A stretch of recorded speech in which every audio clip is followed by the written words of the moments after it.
Հատուցություններից առաջ գաղտնալսումներ են եղել, որովհետև Բարգավաճ Հայաստանը, որ գումարներ է բաժանել, փորձել է ինչ-որ ազդեցություն ունենալ, դա նախորդող հատվածին էր վերաբերում գաղտնալսումները, որ փորձել են կեղծել։ Դուք իմացել եք դրա մասին։ Մի կողմ որ Գագիկ Ծառուկյանը արդարացվեց, որ ինքը երբևիցե ընտրակաշառք չի բաժանել իր գործով։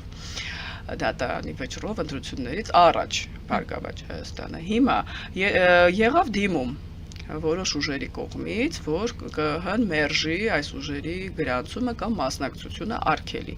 Դուք գիտեք, որ իրենք պատրաստվում են գումար բաժանել, ինչու եք հիմա հրապարակում այդ